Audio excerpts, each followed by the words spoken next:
c'était comment l'ambiance passée parce que tout le monde y a la présence, il y a le prophète Dodo Kamba. Et ça fait plaisir à tout. Au moment où on a musique, au moment où on a l'autre, j'étais avec les prophètes de Kamabi. Ah, mais ça nous aime beauté. Donc, c'est un homme qui a des capacités spirituelles. On a vu des vidéos, des photos. C'était comment l'ambiance avec d'autres serviteurs de Dieu. Dodo Kamba, c'est un ami. Hein. C'est un ami de longue date. Il venait avec sa femme, même chez moi, à Delvaux. Les lois, mon ami Dodo Kamba, n'a commis les lois. Hein? Bazo e bate sikabimi. Omone. Mais Dodo Kamba a outil puissance nae. Et outil na prière il y a 101 jours. Parfois il a parlé beaucoup sur le développement. Le développement. Et il nous a parlé, nous les Congolais, qu'il y a trop des églises, mais peu des entreprises. Nous les pasteurs congolais, nous allons changer le style de prier, de prêcher les gens. Et nous allons changer aussi la façon de prier. Parce qu'un Américain, a prié Zamba Pese ici. Hein? Mais un Congolais, a semblé Zamba Pese Foufou.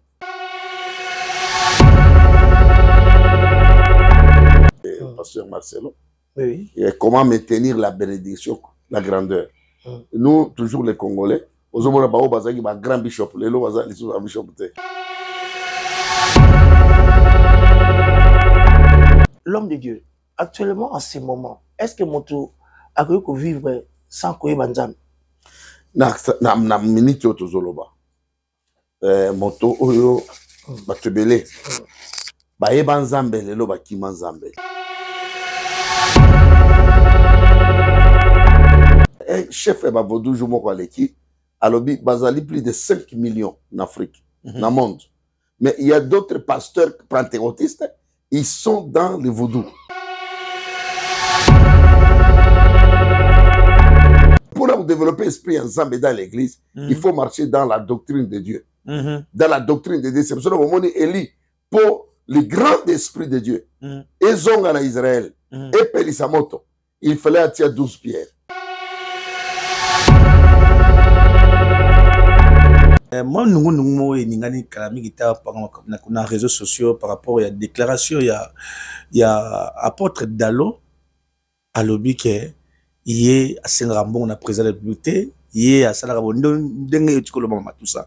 Mais dans l'année sous président de l'église des réveils, à l'objet que non, président, mais pasteur Dalo, a tika, qu'on s'ala règlement de comptes, le commissaire doit interroger. Le président directement, est-ce que le président Ngana Saint-Rambon?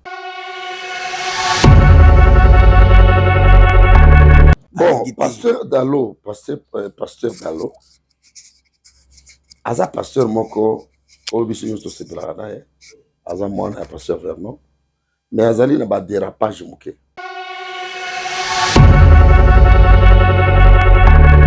Alors, tu as la père spirituelle, mais Aza Moninga n'a été.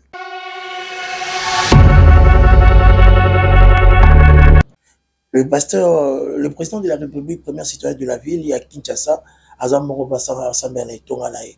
Est-ce que Makambo a Roloba à haute voix comme ça? C'était vraiment important. Il y a Mbongo, il y a cobalt, il y a manganèse, il y a diamant, c'était vraiment important. Il y a 10 000 cobalt, il y a coltant. Ils ont orgueil. Ils ont orgueil. So, il y a l'église. Mais ça vient de Gazali. Ça va bon.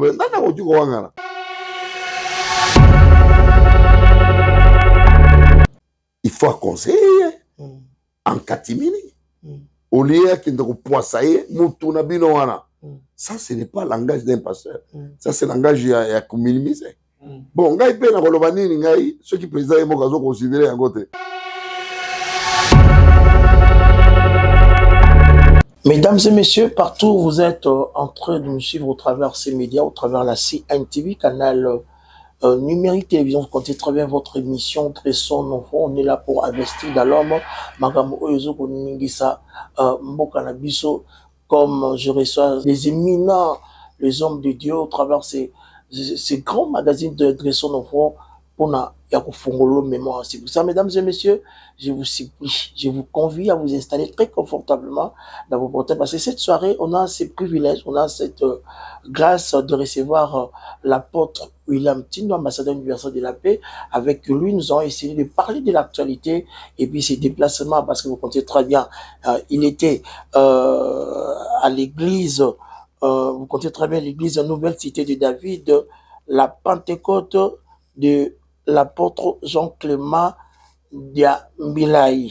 Et puis, quand il avait fait son retour ici à Kinshasa, il était parti prester, si je veux bien dire, c'est le couple Kabasele. Nous allons essayer de parler de tout. Cette émission, c'est vraiment spécial. On est avec notre estimé confrère. Bonjour Delix, bonjour à tout le monde qui est en train de suivre partout dans le monde et surtout les amis de notre page Apôtre William Tindo répond. Donc ils sont là nombreux. Merci beaucoup Delix, merci beaucoup. Et je dis encore bonjour à l'homme de Dieu Apôtre William Tindo. Bonjour, bonjour, merci. L'apôtre William Tindo, c'est une bénédiction au Tozanae, Nambo Nabiso Congo, à qui je vais dire bonjour Excellence. Bonjour, bonjour. Toujours très bien habillé. Jésus Poussana, nous avons élégé, alias Nanza Meleza Makassia. Ouais. Secret, il y a bon motonayo, Nanza. Bon, secret, Zaliko Landela, Alliance, Oyoto Bengi, Maloba Ozamba Loba Kinabiso. Des paroles que Dieu nous a parlé, les jours qu'il m'a appelé. Les jours qu'il m'avait appelé, il m'avait parlé des paroles. On a fait l'alliance avec lui. Alors, je suis fidèle à ces paroles. C'est pour ça que nous avons chez eux qui est malamu. Jésus Poussana, toujours continuer, toujours être sage. Oui. C'est ça en général. Merci beaucoup, Excellence William Tindo, ambassadeur universel de la paix. Vous étiez à Lubumbashi, à l'église Nouvelle Cité de David, la Pentecôte, Moni Bassali Nzambe, Baoutaki, au travers le monde, car il y avait la professeur qui Tchazate, mais Baoutaki Mikili. Ezaki, conférence basée sur quoi? Bon, c'était Connex. Connex, c'est des conférences internationales sur l'excellence. Il y avait beaucoup de serviteurs. Le bishop Jacques-Clément, Dieu l'a donné cette occasion. Oui. C'était grâce de rassembler, il peut rassembler plus de 400 pasteurs, 300 pasteurs, 50 pasteurs, loger, manger et avec des voitures, des jeeps. C'est quelqu'un qui Dieu a béni beaucoup. Il y a une responsabilité. La responsabilité, il y en a quelle était. Les a frappés à Ouskanate. Chaque pasteur aux a TX, hôtel très bien. Biloko il y a Chakala Sakalate. Biloko il y a pas américain. Mais je peux appeler c'est les premiers pasteurs à Congo. Wow. Il y a 70 pasteurs. La charge Naïmoko. Est-ce que na Congo les gens là-bas sont à la parmi là on a Congo. L'église au Bengissa, plus de 70 pasteurs. Alors j'ai bien on a un hôtel à cher. Colia après enveloppe. Et ça a Djambi là. Wow. Et ça a Djambi là. Oui. Après voiture tout comme ça. Organisation très excellente. Il y a gagné la bénédiction. Il y a gagné bénédiction. Il y a gagné bénédiction. Et puis il est humble, le pasteur Jean-Clément. Bon, et puis quand Bima cause la orgueil, ils allaient dans l'église où il Bima. Si on Bima dans l'église, pasteur Nazaki orgueil, il peut aux orgueil. Mais il y a ceux qui allaient qui moi papa Nazaki humble.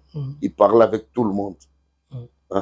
Lui aussi, tout ça n'a pas professeur. Ma professeur Bazaki Baba na papa professeur Kabengele professeur Bazaba na papa Lukusa Baza humble bauti na branche moko ya papa Lukusa bauti aux orgueil parce que leur père spirituel Azaki orgueil il était humble.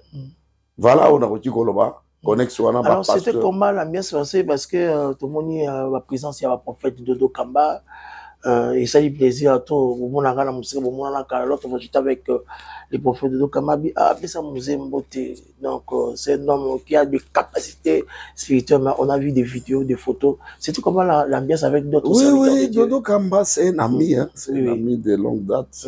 Il venait avec sa femme, même chez moi, à Delvaux. C'est quelqu'un, on se comprend très bien. Et moi, je n'ai la grâce.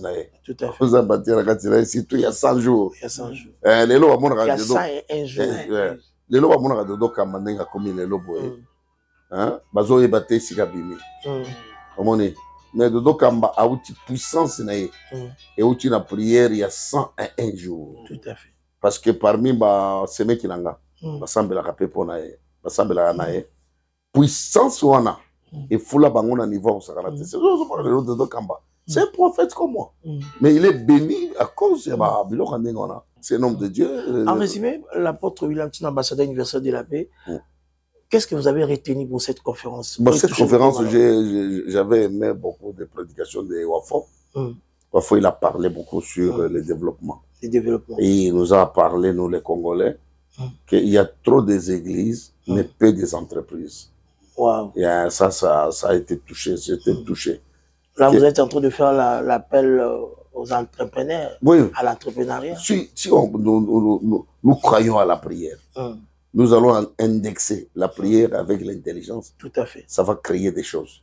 Nous, les pasteurs congolais, nous allons changer le style de prier, de prêcher les gens. Et nous allons changer aussi la façon de prière. Parce qu'un Américain, a prié Zamba Pessé ici. Hein? Mais un Congolais, a Sambela Zamba Pessé Foufou. C'est la même prière, mais avec des dimensions différentes. Il y a raisonnement. Tu vois, c'est à comprendre. C'est ça. Alors, c'est ça. Celui aussi qui avait bien parlé, c'est le pasteur Marcelo. Oui. Et comment maintenir la bénédiction, la grandeur. Nous, toujours les Congolais, nous avons un grand bishop. Tout à fait. Ok, si on est un Nigérien, on a un grand bishop. Un bishop. Un bishop. Un grand. Mais les Congolais, bazo bima ba grand, bazo koya ba petit.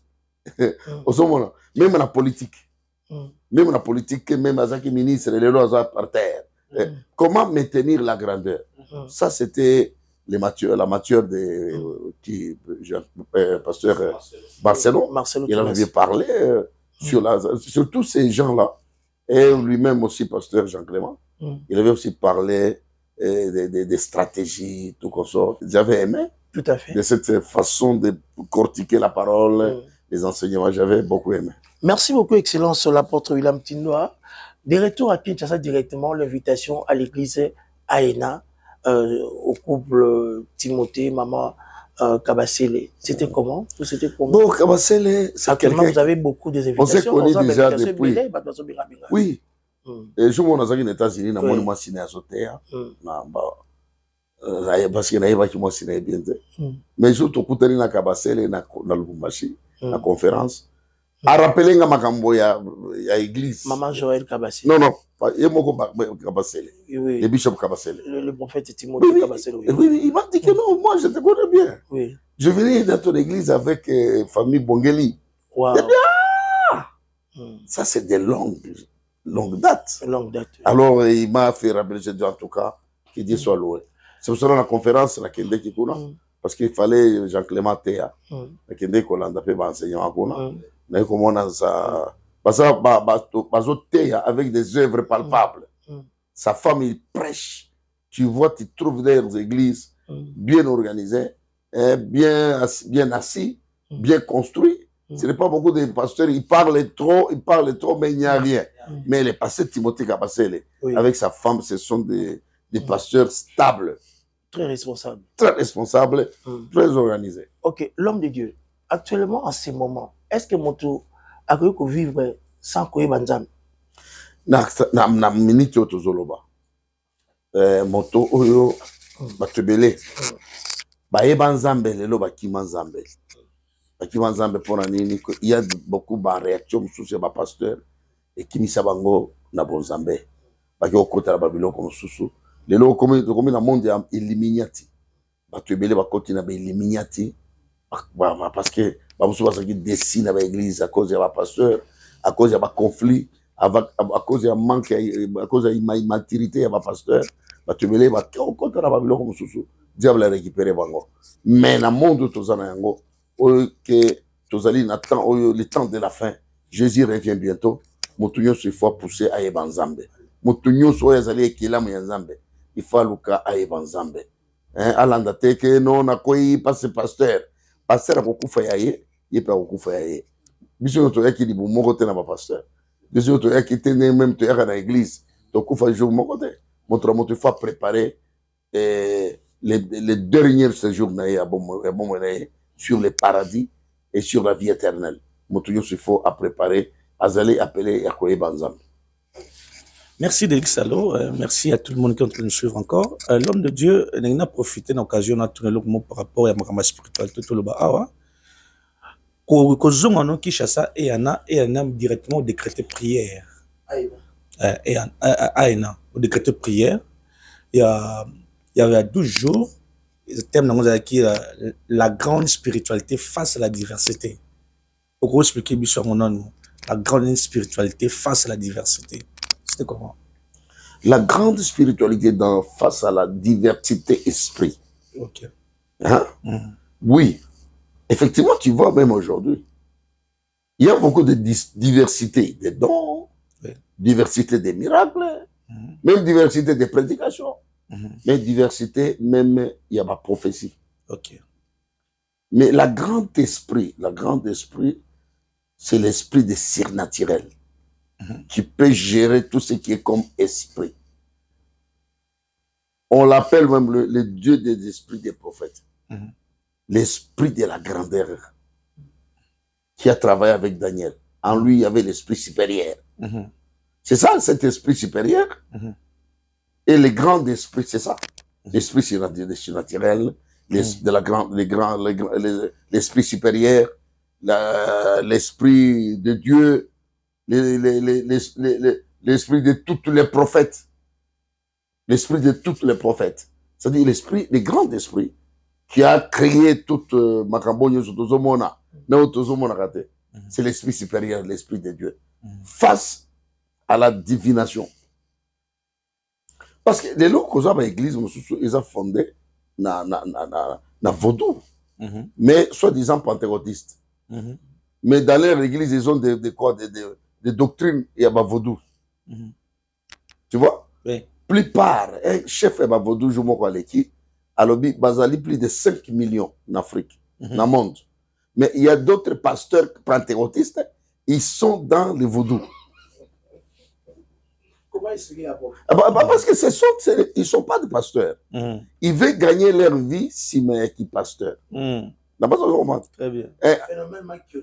Phénomène mankiona, phénomène de prophétie, il y a l'okuta, ma voyance, ma voyance, belé.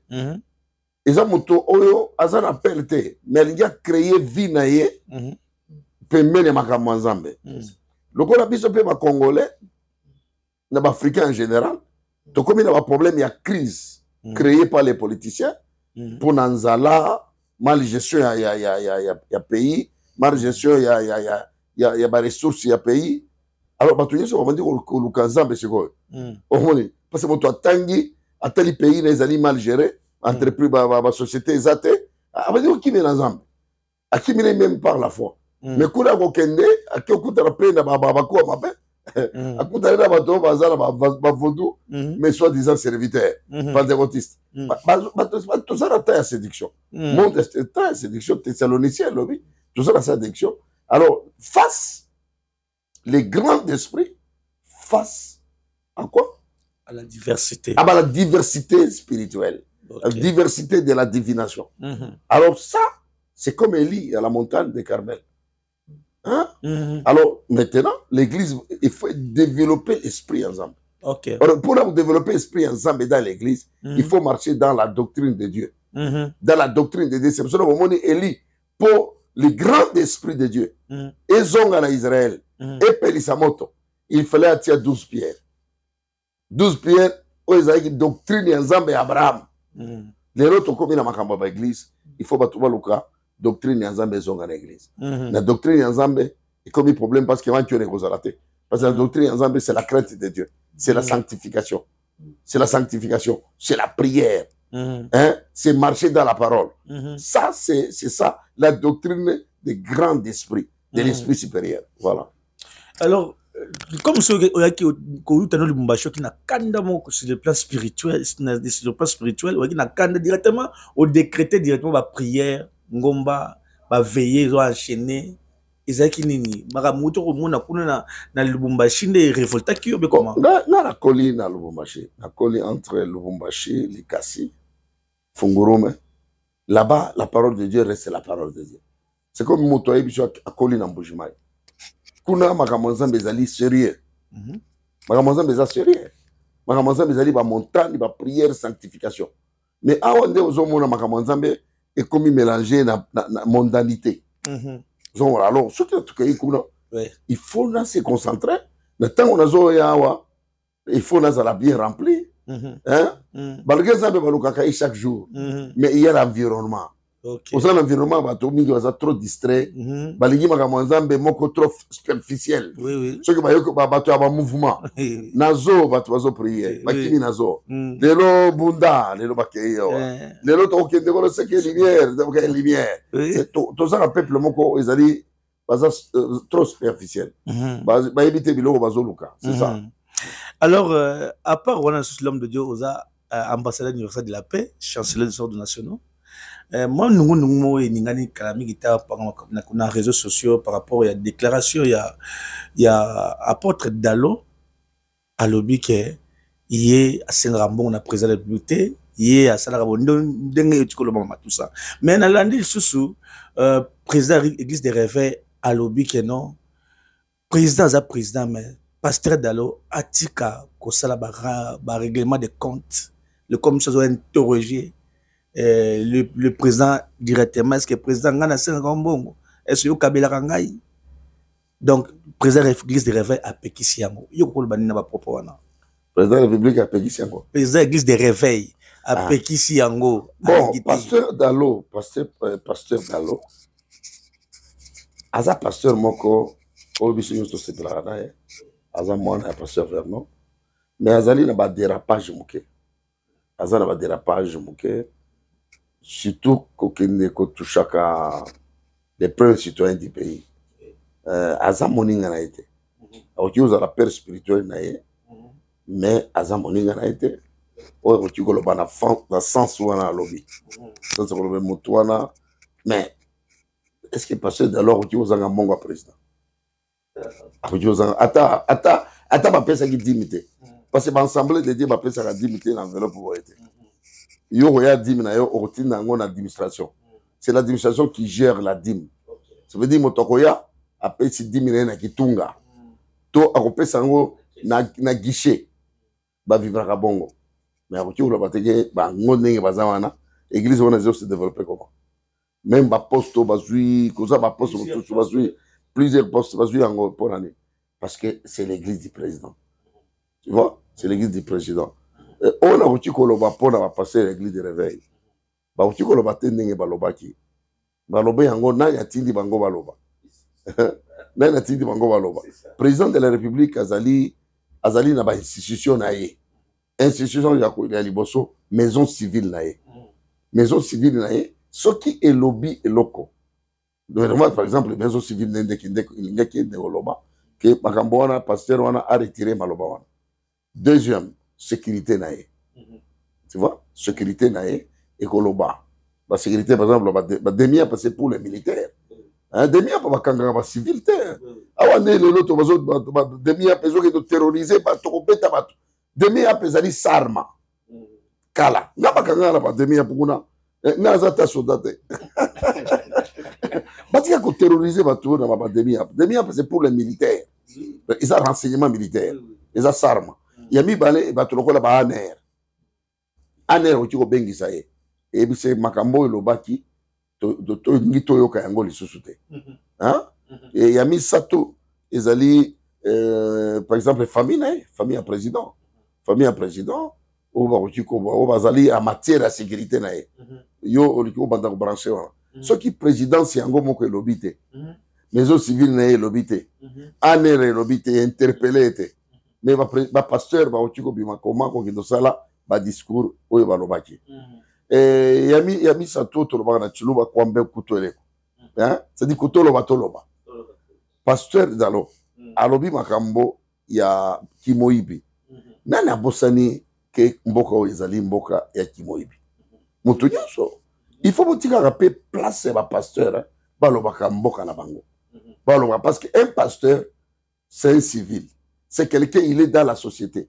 c'est quelqu'un qui gère la société aza proche la société azomona souffrance bato bazomona souffrance bato bazomona hein ba mpiaka après bino wana Kinshasa bozala problème bokenda na Lubumbashi bokenda baskasumbalesa bokenda bakolwezi bokenda ba société wana na bato bavandi par exemple na bambujimai o bamonaka ba diamant ndenge ebimaka ndio okomona ke mboka na biso ezali mal géré mbongo mingi ezokende na intérêt ya peuple te mbongo ezokende mingi na intérêt ya bapoliticiens congolais baza méchants tu vois baza méchants ça il faut parler à haute voix makambo Dalo alobi ya makambo Kimoyibi azana raison. L'homme de Dieu, l'apôtre William Tin, ambassadeur universel de la paix, ils ont ma bête n'a paraphrasé kaka oyo ndeko Christian Gibamba alobi. Pasteur Marcelo Mikolo tu le gars concernant ma prophétie mo aloba ke sigmarité. Mais tant il na stade na mo aloba babi a sali remontada. Le pasteur le président de la République premier citoyen de la ville il y a Kinshasa azamoko pasteur assemblée na itonga na ye. Est-ce que makambo wa koloba à haute voix comme ça? C'était vraiment important. Il y a mbongo, il y a cobalt, il y a manganèse, il y a diamant, c'était vraiment important. Bon, bon, tu connais pas que le président de la République, quand tu as l'église, l'assemblée de l'église. Et puis, vous avez invité dans Bundaso qui peut prier, président. Non, tu as évité. Mais, il est président de la République. Président de la République en tant que citoyen du pays. Oyo azali honneur ya biso nyonso, honneur ya Congo. Bango na Maman Denise. Bango il faut passer sa polémique oyo. Biso to ki ko lo bango te. Normalement bazo citer bango, bazo citer Mobali na bazo citer président de la République. Mais la monique makambo ce n'est pas nous on peut commencer à parler parce que la personne du président de la République est l'autorité na il faut s'occuper de makambo oyo. Parce que pasteur Dalo, il n'a pas commencé aujourd'hui. Alors ma prophétie moko ya ba paralysie. Et bakobimate na ba élection moko akufa tu vois il avait commencé là mais ça remonte bon yami balé jour moko va pêcher prière na stade ake koloba makambo ke to lebi makambo to lebi makambo lebi de parce que ça vous était là ba yoka kate on va esprit va t'aider là et ça esprit va Lumumba et bango abanga kate et ko ya Lumumba on va sala ki makambo devant quoi devant roi ake ko loba makambo ndé voilà peut-être de esprit pe simila ni Dalo après makambo susu oyo il y a ceux qui ont pasteur ya moto il faut pas attendre ka pasteur il faut pas attendre président azali autorité à pays. Après, ils ont pris sa mission immaturité pastorale, hein, qui est un pasteur, hein, qui est le père spirituel d'un président. Il ne peut pas le traiter comme ça que ça, c'est l'image de l'orgueil. Ils ont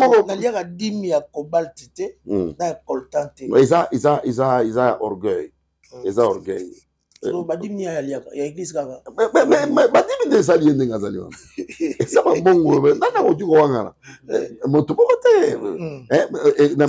Alors l'apôtre William Tinda, si un conseil à donner au révérend pasteur Dalo. Na bato ba tuti sami les pasteurs le ba ko mo loale ba samboy. Ba bimisi ba on emploie ça. Il y a certains serviteurs déjà ba ko supporter message aux sociétés.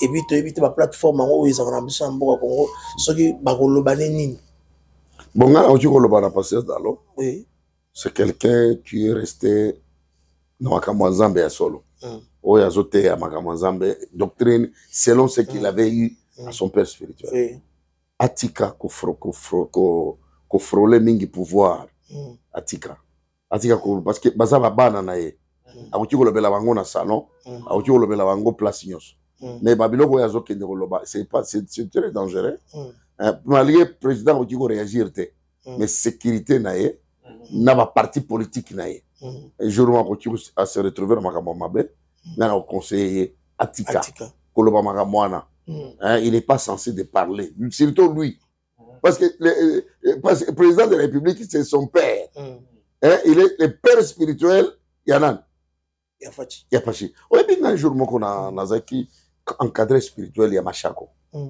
Machako Mamba que son âme se repose en paix atuni ngai nakosala ndenge nini bauti konome ngai comme enseignant ministre ya enseignement supérieur nalobi eloko okoki kosala nalingi osomba bajip ya baprofesseur nde conseil napesa ye na temps ya Adolphe Musito nalingi osomba bajip ya baprofesseur nalingi bochanger salaire ya baprofesseur nga naza professeur na conseiller selon matière na ye comme professeur après comme médecin après comme ministre il y a encadrement na ye nazaki mpe conseiller spirituel ya Moleka à la conférence moko internationale awa il faut me promouvoir ba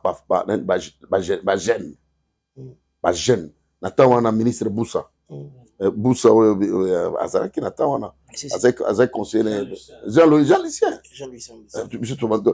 n'encadra pe ba ministre moko boy c'est lui il est maintenant conseiller il y a président de la République il faut conseiller en catimini au lieu qu'il ne poissaille mutuna bino wana ça ce n'est pas le langage d'un pasteur ça c'est le langage ya minimiser bon ngai pe na koloba nini ngai ceux qui président yemo kazo considérer yango te ceux qui sécurité les ont considéré yango te dès que na bi to ki kotela ba polémique wana te c'est ça parce que il faut des personnes oyo ya sécurité à président il faut pas bengi sa pasteur pe pas biloko boye bande ozonga te il faut ba conseiller ba pasteur l'homme de Dieu l'apôtre William Tina bat ba sambela mingi mais mitema na bango ont changé te les chrétiens sont devenus des hypocrites c'est dire quoi il y a na Congo tous mingi na soi-disant hein depuis 1980 réveil à Congo tango ebandi hein réveil na lobi de face à réveil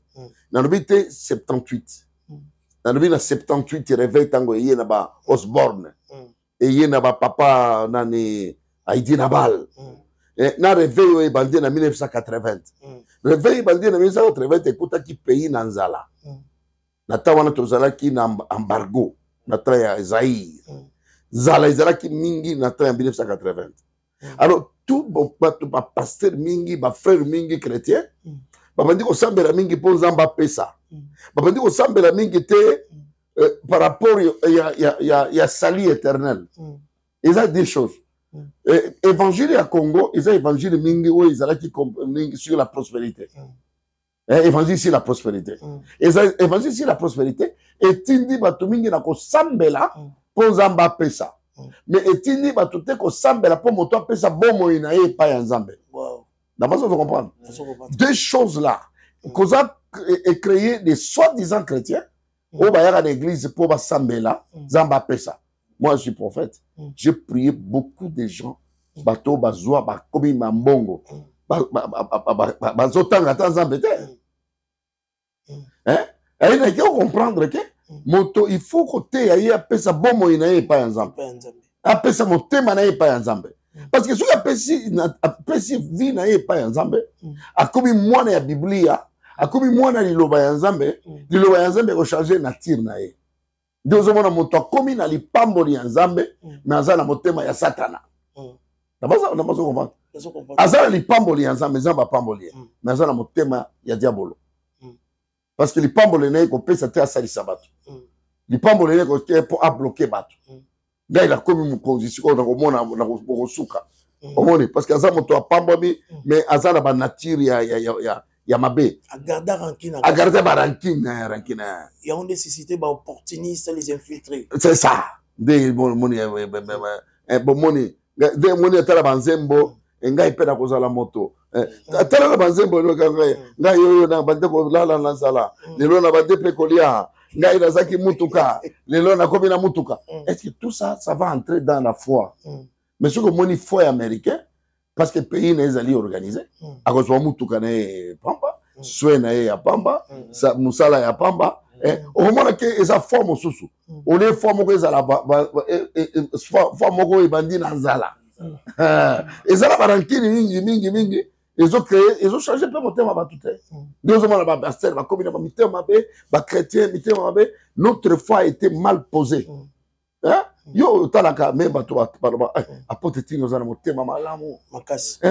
Non, ce n'est pas mon thème à malamu. C'est ça la parole de Dieu qui me recommande. Qui me recommande à faire ça. Mais avant ce que comme mon thème à malamu, on est faible. Parce que utiliser comme le logo moko boye, il y a temps,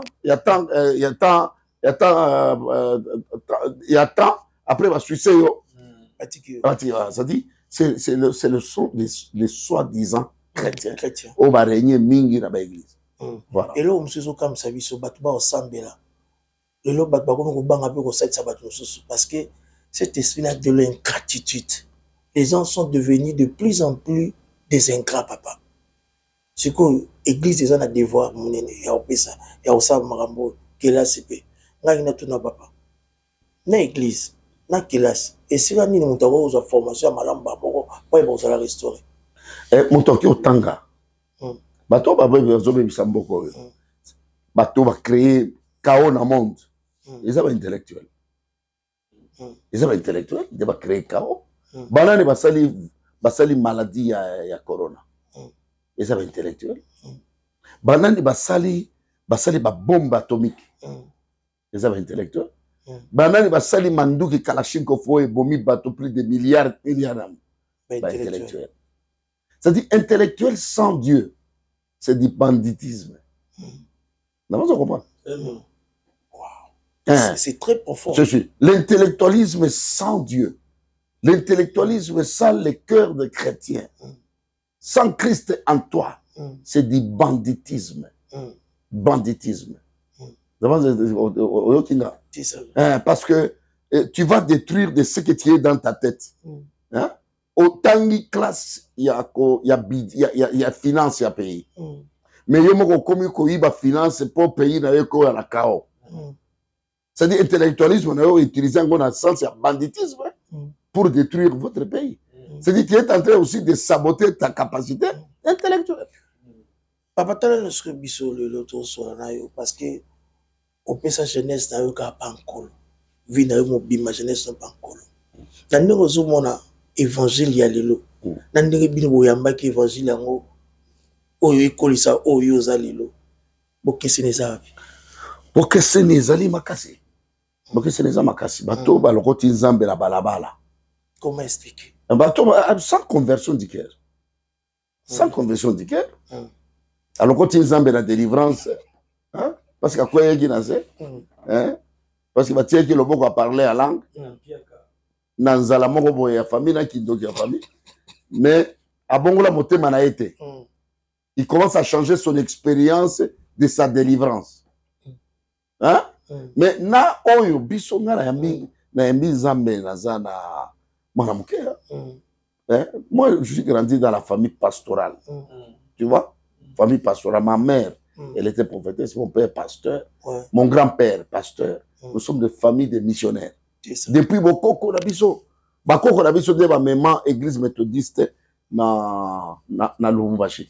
Et ça Bakoko Nabiso. Hein? Et ça Bakoko Nabiso bayaki na John Wesley. Et non bayaki na John Spring. John Springer. Bayaki na ye. Alors nous sommes, on a grandi avec cette culture chrétienne, cette culture de la parole. Après, à l'âge de 12 ans, tu continues le pentecôtisme. Tu as rempli du Saint-Esprit. Tu as continué. Mais l'évangile, tu as dit, un pasteur, un pasteur au Salisa est ingrat. Ingrat. Il m'a commencé à comme le coup là à faire beaucoup de business. Reconnaissance, c'est ça. Motusuki a commis abati ko vimba ko pesa tambo tete ozo ba ami sali a commis petit Dieu a commis ange Michael Mais avant de comprendre. Oui, oui. Mais c'est les pasteurs. Mais parce que être pasteur, c'est avoir un cœur. Il y a kolinga bateau, il y a quoi approcher bateau, il y a koliana bateau. Hein?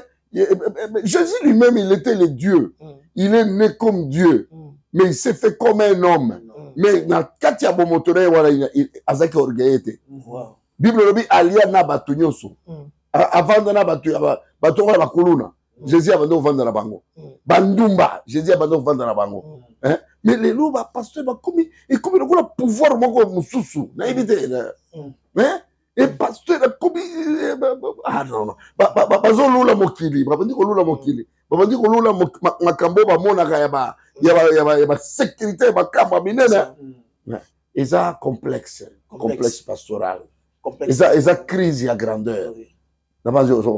Merci beaucoup l'apôtre William Tino, ambassadeur universel de la paix. Ils ont vraiment honneur, un peu privilège et à partager nos moments pour cette émission très sonore au travers de la CNTV, canal numérique télévision, et puis notre radio Trinitas 102.2 MHz, au travers le monde. Bonjour dans la mission Babouké, toujours au Sabine, notre diffusion, pourquoi pas la média, la mission en ligne va compter officiel, et puis page officielle de l'apôtre William Tino, on a besoin de félicitations, page de Talama, en plus de cela, va veiller au Zongi Libiso. Là, il y a tout le monde, parce que nous chutons déjà à la fin pour cet entretien.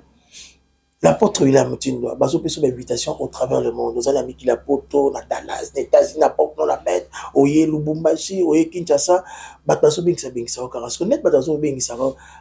À quand il y a une conférence pour bingsa, parce qu'on peut mettre sur la chômage, juste en présence de la réalité, on peut mettre sur parler du peuple, tous les matins, et comme la projet Nini, vous êtes dans quel projet? Oh, et puis, dans la course, dans la toute. Kalamingite, Galaza la conférence. Kalamingite le 25, tu auras la conférence la biso. Awa sur Confita. Confita, conférence internationale sur les. Donc, tous autres, il y a déjà d'ici les 16, tu auras la conférence internationale. Au d'abord, on a bien ici qu'à Bane à Tabernacle. Un des jours, on a un pasteur Moulaji, un pasteur à Belgique. Confit en ça là impact na métagèque et aux la métagèque et aux la métagèque mais surtout dans l'église mounene oui bon qu'il y a des showbiz allez chercher quoi là-bas lui a grand nom bon non on peut les faire mais nous allons saler à presque 2000 personnes bon Delvaux dans ça là va croisade ça va croisade alors il faut ça là biloko on a temps porté on a temps précis avec objectif. Il ne faut pas faire parce qu'il y a Salaki, mais qu'est-ce qu'ils ont récolté? Tu vois? Qu'est-ce qu'ils ont récolté? Stade des Martyrs, mais Mité va Congolais, ils ont Zalaki. La base, on comprend. Alors il faut que ça soit un temps aux Zambalobi, Bossala, et que impact. Merci beaucoup, l'homme de Dieu, l'apôtre, toute dernière question. L'homme de Dieu, Naïbiti Oza, ambassadeur universel de la paix. Embouteillage et ton de Kinshasa, Mobimba, partout. Rose a pu moi aider na peut-être présent depuis la zone d'Abisso partout. À zone d'Abisso, peut-être agro PSOP, agro aussi la peine aider na aux en yango. Embouteillage, bah te kali bande ba prince partout. Donc qui m'ezate. Moi aider pour na yo. Idée na nga ya liboso, ezali kolongola capitale na Kinshasa. Comment expliquer ça? Il faut kolongola capitale na Kinshasa. Comme mango na place en sous. Ça c'est un. 2, embouteillage. Il faut d'abord un exode rural. Batu nyonso oyo bazaki na ba province à cause ya ba bitumba batu nyonso va se centraliser na Kinshasa. Kinshasa a été mal construit. Kinshasa a été mal construit parce que ezaki mboka moko batongaki yango na ba nombre limité. Na nombre limité. Mais les autres comités ont plus de 20 millions. Ça, c'est première chose. 20 millions d'habitants dans Kinshasa. Après, mal construit, parce que pour nous, aucun de Goluka, la société nous se passe à trajet à ville. Batunyo se faut la mugatongo, baké na ville. Pena poko babande mata. Ça a été mal construit. Ok, mboka il faut ça batoso que babimi. La société est à côté à Bakongo. Bamususu limité, bamususu naipel, hein? ba marché oyo tokende akodira na grande marché na grande marché bato nyonso bazokende so moto atala na batante oleki tokota ba fete bato nyonso bakokende koluka bilamba na zando mais soki bato ya zando mosusu bake kotia bango na ipene bamosusu batia yango na monga fula bamosusu batia bango okomona bato bakolamuka bakodispatche bao bakei boye nombre il y a des centres la ville et qu'on diminue. 2 et 3. Système ya baroulage ya pays. Pourquoi quand même balabala wana? Ceux qui ont tozali na sécurité balabala les homonana. Ceux qui sécurité ezate embouteillage ezali. Ceux qui président a placé moura nanzela embouteillage esile. C'est-à-dire il y a ce qu'on appelle l'indiscipline mentale. Il y a l'éducation dans leur tête. Tous ceux qui ont des chauffards, il faut qu'on mette un soda, qu'on tourne à bango. Permis na eza wapi. Otanga, parce que balabala les a vie. Balabala les a vie. Sauf que la Belgique, il peut pas payer son permis. Il faut ça la 5 ans. Aucun États-Unis, au compte à 20 ans de prison parce que autant de qui moutouka sans permis. Aucun la Belgique, au compte à 3 ans, 5 ans. Mais awa, pas me diamba nyonso bazan anzela. Vous comprenez? Tous les petits diambers, tout, bazan. C'est-à-dire, il n'y a pas de discipline. Où il faut gérer le pays, il faut gérer balabala. Balabala, les akadao, les polices routières. La police routière, voilà, bazo changer 100 francs, 500 francs, na balabala. Et comme balabala est comme business, il y a la police. Et comme business, il y a roulage. C'est ça, aux hommes d'embouteillage. Il y a moyen, là où il y a l'État, il y a moyen de gérer la population. Il y a un politicien, il y a moyen de gérer sa société. Mais s'il y a un politicien qui a manqué de gérer le pays, de gérer la population, de gérer la société, ça c'est de n'importe politique. On est en politique, on est comme la mafia. Mais s'il y a un gestionnaire à cité, c'est ça un politicien. Un gestionnaire à cité, il faut gérer la cité, il faut gérer la population. Voilà, c'est comme un pasteur qui n'arrive pas à gérer ses brebis. Merci beaucoup, apôtre William Tina, pour citer. Dernière question, Yanga Motuna, parce que vous êtes un apôtre, vous êtes un homme de Dieu. Nous, tu respectes quand même ma casse mini na marambo bisa parce que on peut savoir biso ebélé en matière. Ngina tuna Motuna ou l'apôtre William Tina. Pour la révision constitutionnelle na biso. Ngina tuna Motuna. Et ça intérêt à politicien, tout ça intérêt il y a baramboka il y a des gens qui ont makasi et puis pour tout ceux qui sont là malbani ne regarde pas perdre espoir monter dans l'hôpital monter à un problème toi on a pas révision et constitution bon révision constitution d'Abisso moi je suis pas d'accord avec les politiciens politicien c'est un Satan au diable a utilisé pour détruire engorger voler, tuer. La gestion politique en Afrique. Oui. Vous comprenez? Oui, mais Nazaki Moutoya. Donc vous n'êtes pas d'accord. Nazaki Moutoya Kouma, Moutoya Guinée, Nazaki à Guinée. Comme un Kouma. Oui, le nom, oui. Vous êtes en train de parler, mais il doit pas répéter. Et jour là, on découvert qu'il avait tué plus de 50 000 personnes. 50 000 personnes. Bande connaît africains. Bino boye bolobi ke ba mindele bazo boma biso, bazo souffrir biso, ba colonialiste, bo bengani bango. Yo tikali na peuple wana bande connaît bomi bango 50 000. Mais quand on a un noir, il est toujours noir, même dans son cœur. Donc ça se comprend. Très bien. Yami Balé, un politicien congolais, moi Nazana été assurance. Kabila ayaki abondi na pays. Musala sala ki Kabila. Ils allaient qui rassembler 4 groupes armés à rassembler en gros basali 1+4. Ça c'était un travail titan au Yasalaki. Tango baye ko bimisa constitution. Na base on comprend bien. Très bien. Travail ya Kabila Joseph.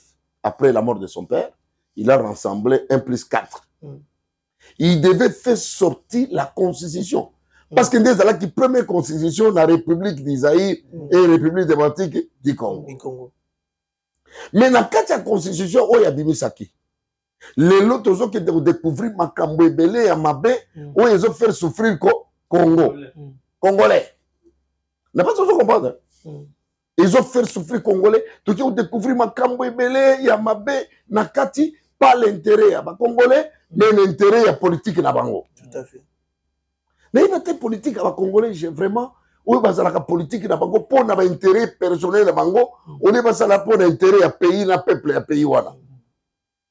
Ça bako samba ka liboso ya Nzambe. Bako samba ka grave. D'abord on comprend. Bako samba ka mokiliza ya bango te.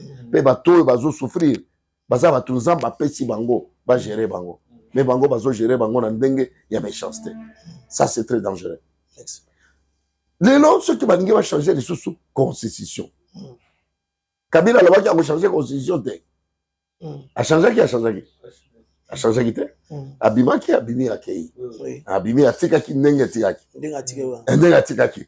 Mais quand ça qui va grenade, va grenade là-bas, là-bas va comme ça, là-bas mine la carte la carte constitution là. Les lois bateau bazo parce que makolo ils a bateau bazo les lois tika qui va mine la carte constitution là. Les lois kakabino moko pe les sous ba politicien. Boyer les sous bolobi to lingi to changer constitution. To revoir. To revoir. Bon, mon revoir c'est bien compris. Oui oui. Pas changement mais revoir. Revoir. Revoir c'est pour enlever les mines et les grenades. Oyo Kabila tikaki. Ça c'est pour si c'est pour enlever les grenades et les mines. Hein?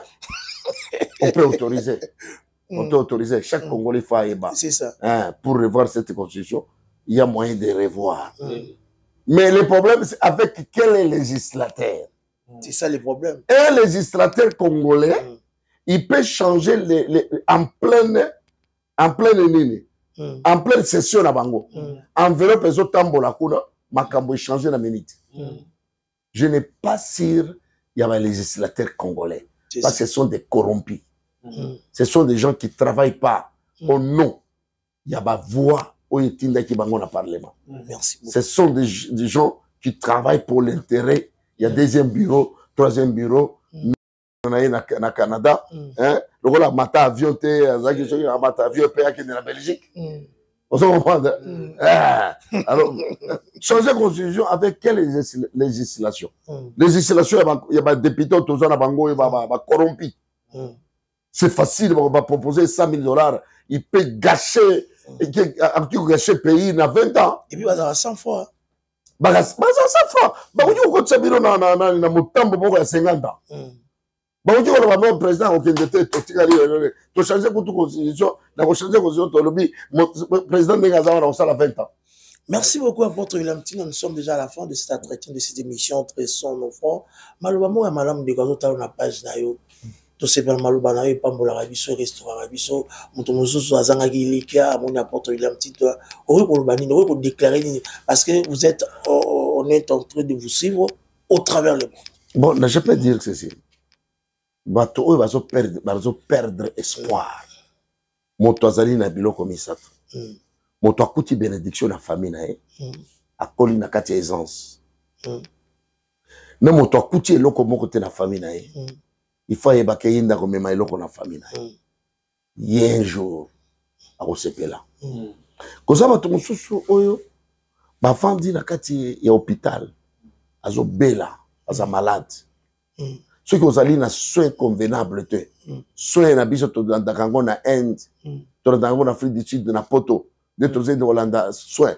C'est parce qu'on n'a pas de gens qui peuvent construire un hôpital, il y a malam. Ah, on a payé. Soin bâti au côté. Mais il faut qu'il y a la guérison des surnaturels. Si tu crois en Jésus-Christ, il peut te guérir. Maladie aux anangwe, qui est là. N'embête hôpital, quand ça va passer les bébés, va tambola dans l'hôpital, les amba pambola bango. Zamba a rempli bango force guérison. Il y a aussi ça. Parce que on a dans l'hôpital, va vivre dans l'hôpital. Ceux qui na prison, aux alliés désespérés, au côté de la prison parce que batoba côté de la prison bazali bana bazana mbongo bazana makasi bino bazana motomo côté peut-être au côté de la prison pour $200 il comptait la justice surnaturelle justice ya Nzambe il y a grand esprit ils ont la capacité de travailler pour nayo nana yebaki un jour ministre de la justice a koleka na Faustin Mutamba a koleka il a félicité moi je le félicite. Il est en train de faire la vraie justice. Oui, le pays où ils allaient la justice, ils allaient pays où ils ont appelé la malédiction. Parce qu'ils ont frustré Mitema Yabat. C'est ça. Alors, nana eba quelque chose, Mutamba koleka na prison, à qui nous libérer bat. À côté de yo, babakanga pour la nine. Pas compter la justice en Zambie. Il faut utiliser motomoko à ton intérêt. Merci beaucoup. Merci, apôtre William Tindakon, vous étiez les nôtres. Merci à qui était à la prise de vie Didiero Capitaine. Merci beaucoup. Merci à Arsène Wallace qui est en train de coordonner la presse de l'apôtre William Tindakon, toujours assisté par Christian Kibamba. Moi aussi, je fais partie.